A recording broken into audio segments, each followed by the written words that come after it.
It was a day like any other. The sun rose lazily over the quiet suburban neighborhood, casting a golden glow on the rows of identical houses. I woke up to the sound of my alarm, blaring at 6:30 a.m., just like every weekday. The faint smell of coffee wafted up the stairs, courtesy of my dad's morning ritual. My mom was already in the kitchen, humming softly as she packed lunches for me and my little sister, Emily.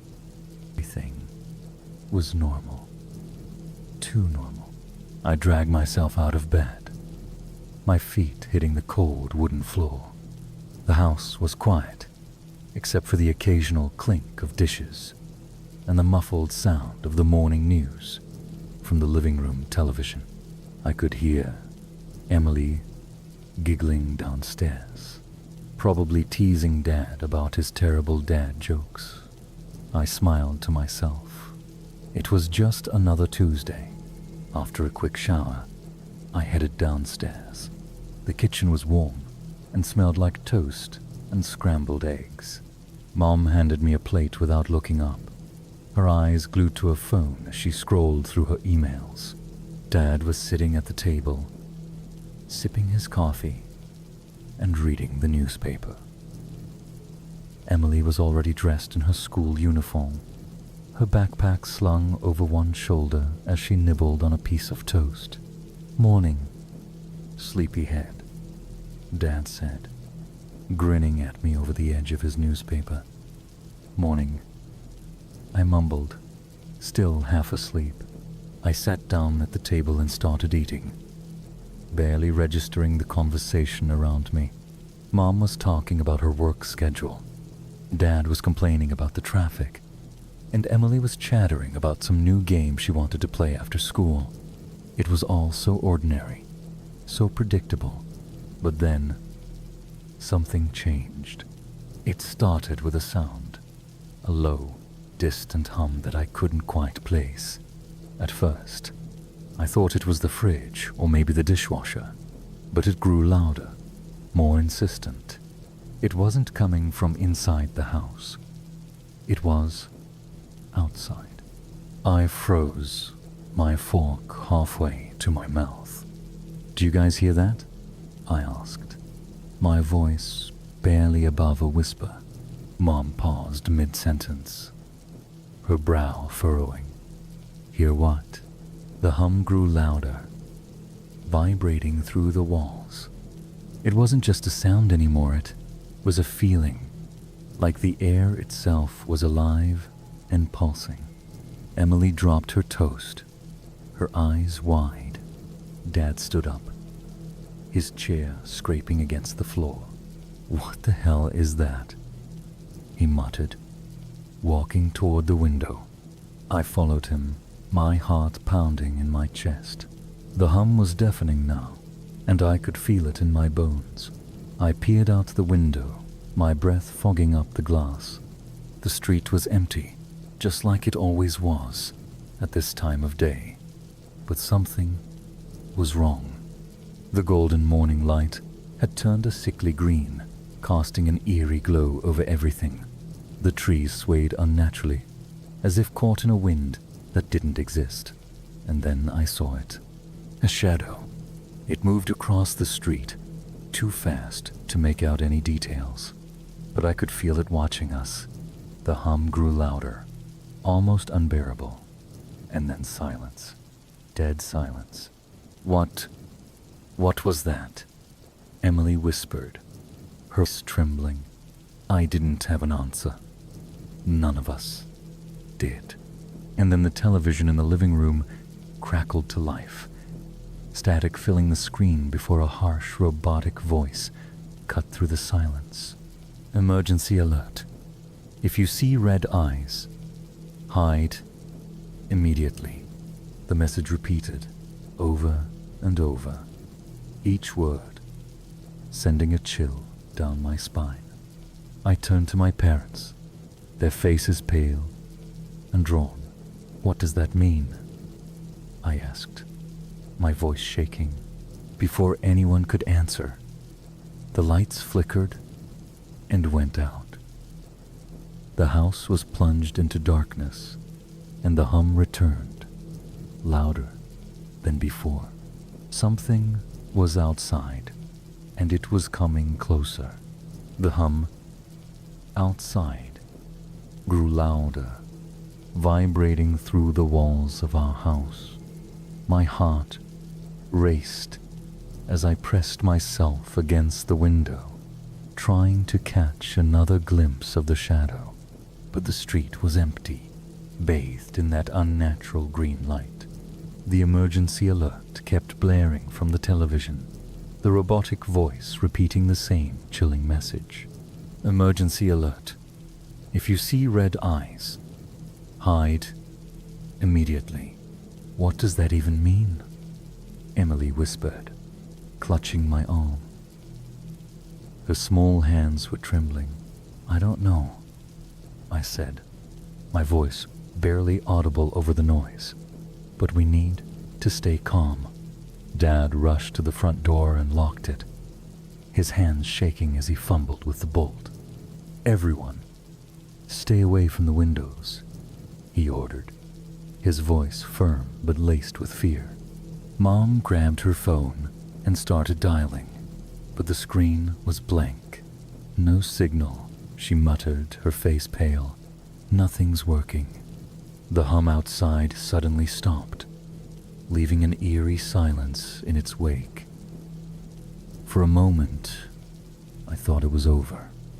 Maybe it was just some kind of freak weather phenomenon, or a malfunctioning alarm system.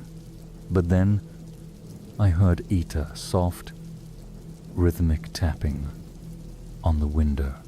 Tap, tap, tap. I froze, my breath catching in my throat. The sound was coming from the living room window, just a few feet away from where we were standing. My parents exchanged a terrified glance, and Dad motioned for us to stay back as he slowly approached the window. Don't, Mom whispered, her voice trembling. Just don't. But Dad didn't listen. He peered through the blinds, his face illuminated by the sickly green light. For a moment, he didn't move. Then his eyes widened, and he stumbled backward, nearly tripping over the coffee table. What is it? I asked, my voice shaking. Dad didn't answer. He just stared at the window, his face ashen. Tap, tap, tap. The sound was louder now, more insistent. I couldn't help myself, I had to look. I crept toward the window, my heart pounding in my chest. The blinds were slightly open, and through the gap, I saw it. A pair of red eyes. They glowed in the darkness, staring directly at me. I couldn't see the rest of the figure. It was just a shadow, a shapeless mass of darkness. But those eyes, they were alive, filled with a malevolent intelligence that made my blood run cold. I stumbled back, my legs giving out beneath me. What the hell is that? I gasped, my voice barely a whisper. The tapping stopped, and for a moment, there was silence. Then the window shattered. Glass exploded into the room, and a cold, unnatural wind rushed in, extinguishing the candles Mom had lit. The emergency alert on the television grew louder, the robotic voice now screaming the message. If you see red eyes, hide immediately. Run, Dad shouted, grabbing Emily and pulling her towards the stairs. I didn't need to be told twice. I scrambled to my feet and followed them, my heart pounding in my ears. The house felt different now, colder, darker, as if the walls themselves were closing in. The red eyes were still there, burning in my mind, and I could feel them watching me, even though I couldn't see them anymore. We barricaded ourselves in my parents' bedroom, pushing the dresser in front of the door. Mom was crying softly, her arms wrapped around Emily, who was too terrified to speak. Dad was pacing the room, his face pale and drawn. "What do we do?" I asked, my voice trembling. "I don't know," Dad admitted, running a hand through his hair. "But we can't stay here. We need to get out of the house." "And go where?" Mom asked, her voice breaking. "I don't even know what's out there." Before anyone could answer, the power came back on. The lights flickered, and the television in the corner of the room turned on by itself. The screen was filled with static, but then an image appeared, a grainy, black and white video of our street. The camera panned slowly, showing empty houses and abandoned cars, and then it stopped, zooming in on something in the distance. My stomach dropped as I realized what it was. The shadow. It was standing in the middle of the street, its red eyes glowing brighter than ever. The camera zoomed in closer, and I could see it clearly now. A tall, humanoid figure with elongated limbs and a face that was nothing but darkness, except for those eyes. The screen went black, and a single line of text appeared. "It's too late to hide." The screen went black, leaving us in stunned silence. The words, "It's too late to hide," burned into my mind, echoing like a death sentence. Emily let out a choked sob, burying her face in Mom's shoulder. Dad was pacing again, his face pale and his hands clenched into fists. "We need to get out of here," he said, his voice low and urgent. "Now." "And go where?" Mom asked, her voice trembling. "We don't even know what's out there. Anywhere is better than here." Dad snapped, his fear turning to frustration. "We can't just sit here and wait for whatever that thing is to find us." I agreed with Dad, but the thought of leaving the house terrified me. The red eyes, the shadow, the eerie green light, it all felt like a nightmare I couldn't wake up from. But staying here wasn't an option either. "Let's pack what we can and leave," I said, trying to sound braver than I felt. "We'll take the car and drive as far as we can." Dad nodded, his jaw set with determination. "Everyone, grab only what you need. We leave in 5 minutes." We moved quickly, our fear driving us into action. I stuffed a backpack with bottles of water, some snacks, and a flashlight. Mom grabbed the first aid kit and a blanket, while Dad took a knife from the kitchen and tucked it into his belt. Emily clung to Mom, her small hands clutching her stuffed bunny like a lifeline. As we headed downstairs, the house felt different, colder, darker, as if the walls themselves were alive and watching us. The shattered window in the living room let in a cold breeze, and the green light outside cast eerie shadows on the walls.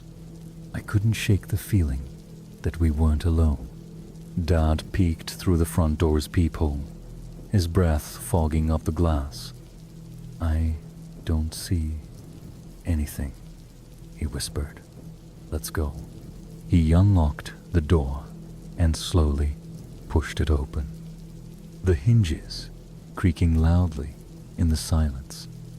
The street was empty, bathed in that unnatural green light. The air was thick and heavy, like the calm before a storm. We moved quickly, staying close together as we made our way to the car. Dad unlocked it with a click, and we piled in, our breaths coming in short, panicked gasps. "Everyone buckle up," Dad said, his hands gripping the steering wheel tightly. The engine roared to life, and Dad backed out of the driveway, his eyes darting nervously to the rearview mirror.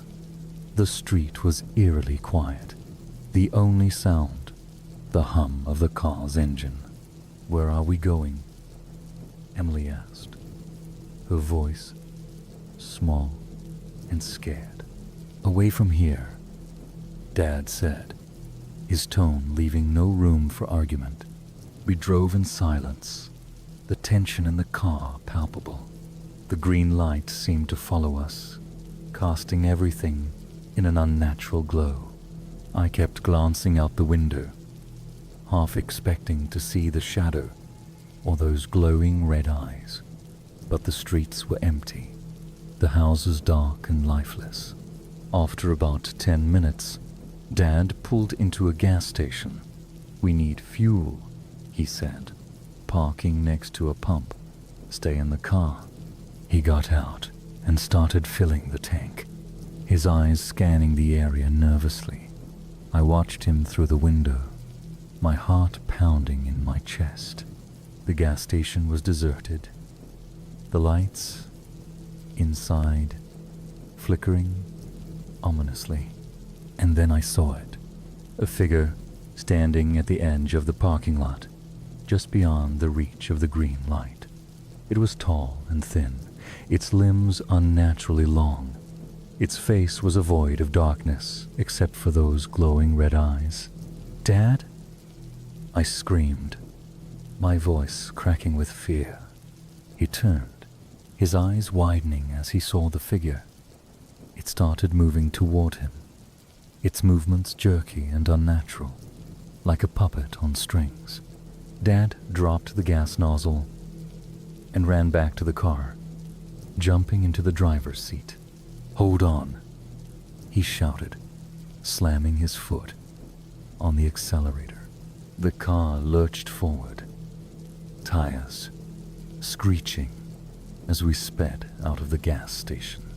I turned to look out the back window, my heart stopping as I saw the figure standing in the middle of the road, its red eyes glowing brighter than ever.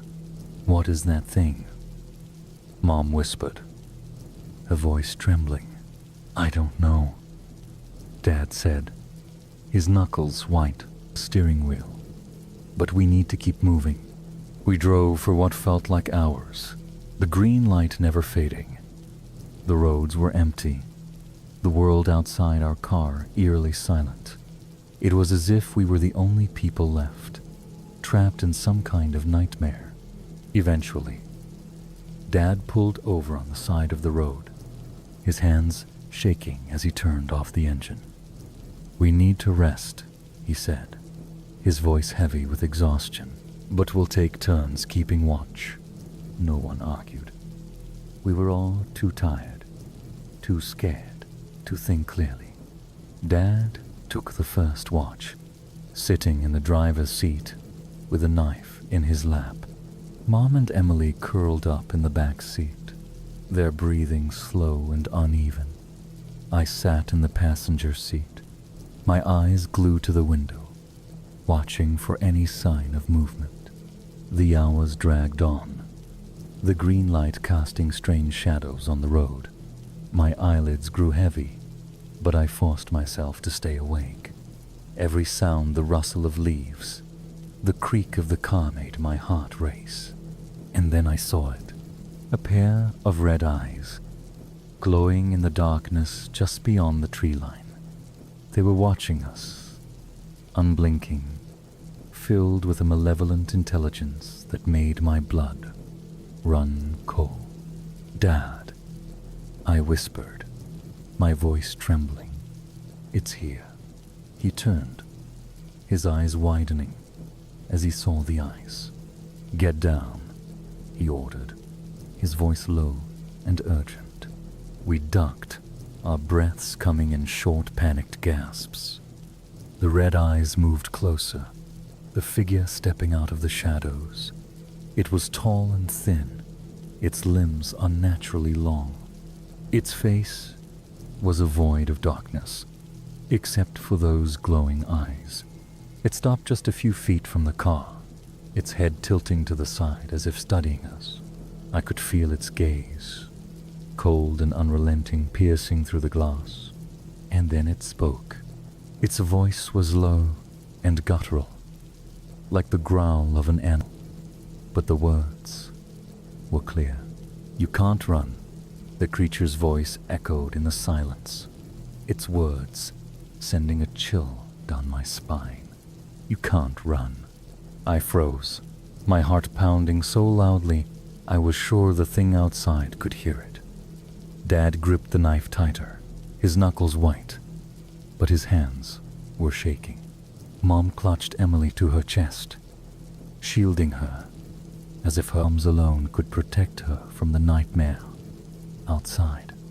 The creature tilted its head, its red eyes glowing brighter as it leaned closer to the car.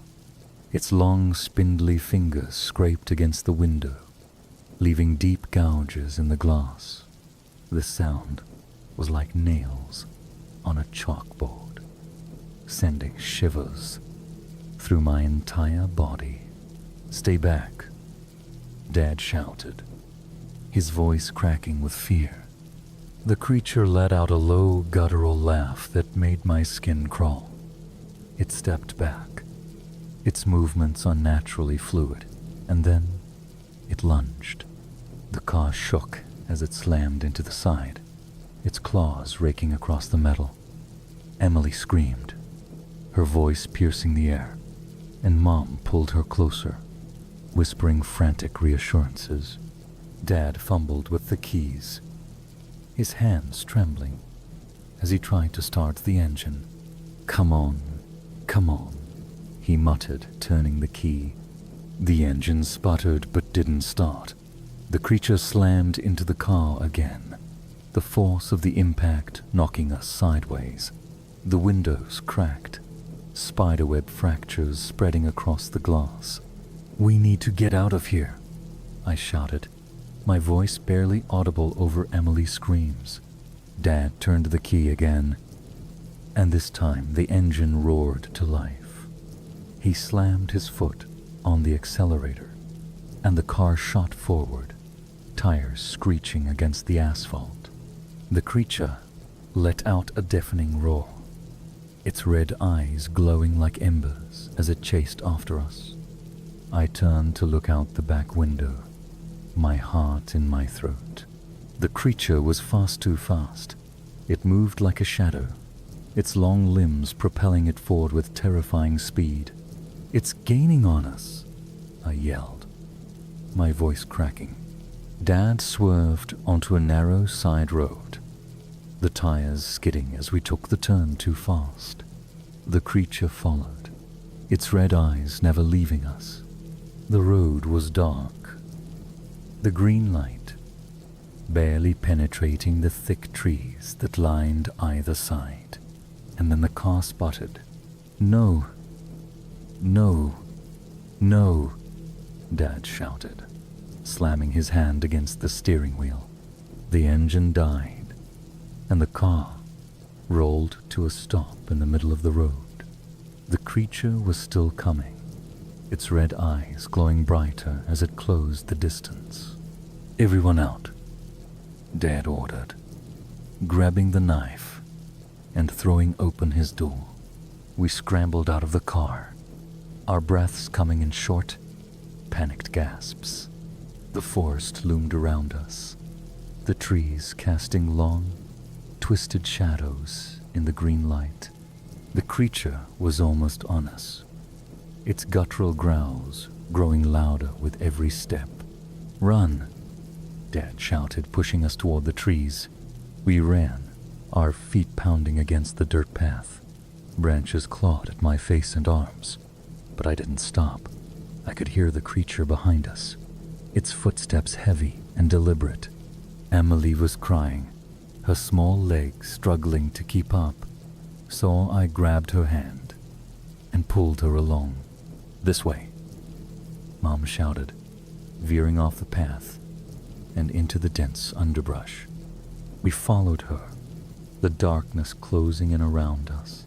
The creature was still behind us, its red eyes cutting through the shadows like searchlights. I could feel its presence, cold and malevolent, pressing in on all sides.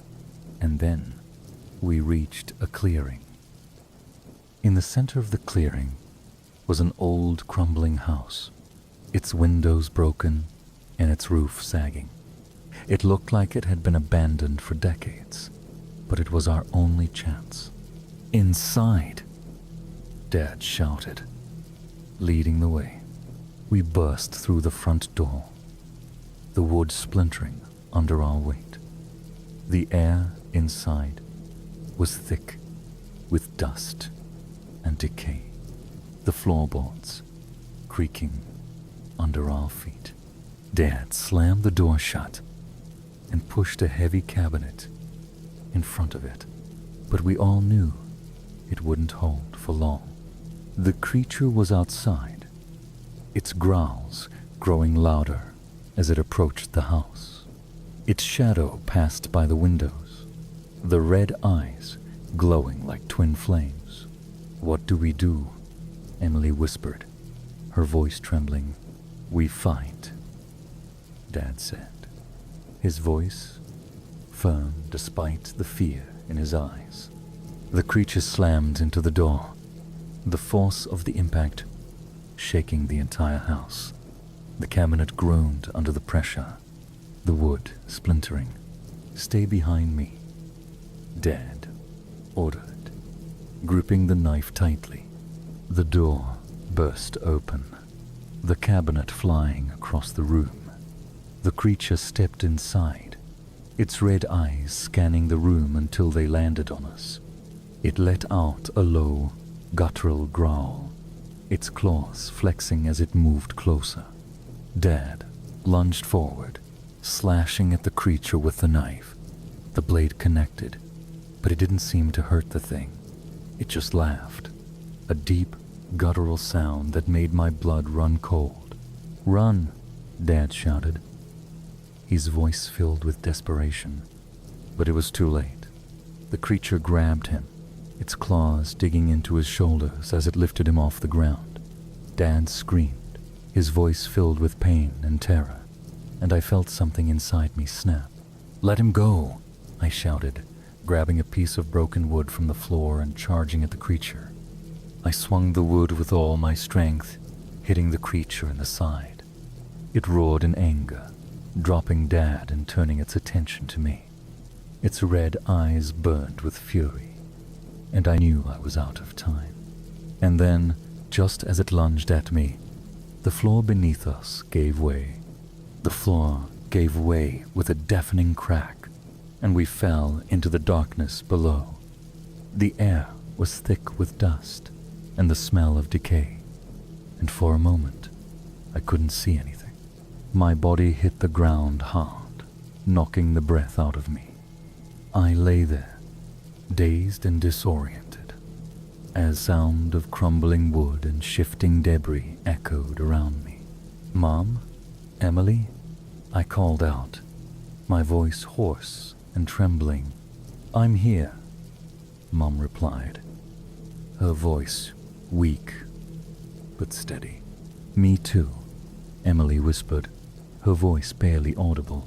I pushed myself up, my body aching from the fall. The room we'd landed in was dark and damp, the walls lined with rotting wood and crumbling stone. A faint green light filtered through the cracks in the floor above, casting eerie shadows on the walls. And then I remembered. "Dad!" I shouted, scrambling to my feet. He was lying a few feet away, his body crumpled and still. I rushed to his side, my heart pounding in my chest.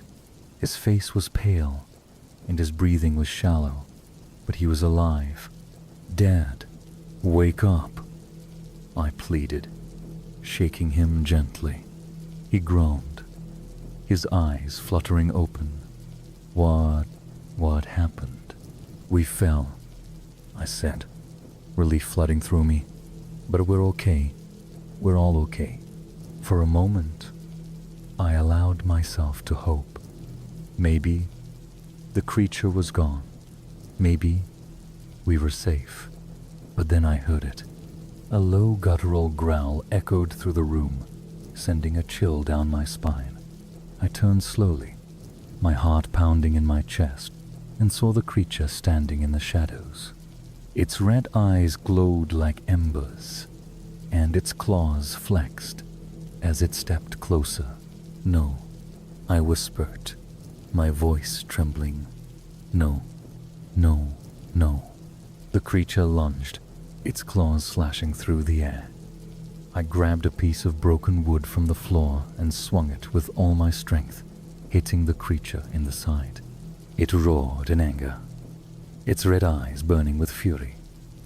But it didn't stop. "Run!" Dad shouted, pushing himself to his feet. We ran, our footsteps echoing through the dark, narrow tunnels. The creature was close behind, its growls growing louder with every step. I didn't know where we were going, but I knew we couldn't stop. And then I saw it, a faint light in the distance. "This way," I shouted, leading the way. The light grew brighter as we ran, and soon we burst out of the tunnels and into the open air. The green light was gone, replaced by the pale glow of the moon.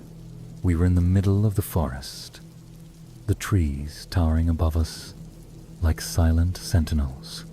But the creature was still behind us. "Keep going," Dad urged, his voice filled with desperation. We ran through the forest, our breaths coming in short, panicked gasps. The creature was close, its red eyes cutting through the darkness like searchlights. I could feel its presence, cold and malevolent, pressing in on all sides. And then we reached the edge of the forest. The road was just ahead, the car still sitting where we'd left it. Dad fumbled with the keys, his hands shaking as he unlocked the doors. "Get in," he shouted, throwing open the driver's side door. We piled into the car, our breaths coming in short, panicked gasps. Dad turned the key, and the engine roared to life. He slammed his foot on the accelerator, and the car shot forward, tires screeching against the asphalt. I turned to look out the back window, my heart in my throat. The creature was standing at the edge of the forest, its red eyes glowing like twin flames. It didn't chase us this time. It just stood there, watching us with an unnerving stillness. And then it spoke. Its voice was low and guttural, but the words were clear. "You can't escape.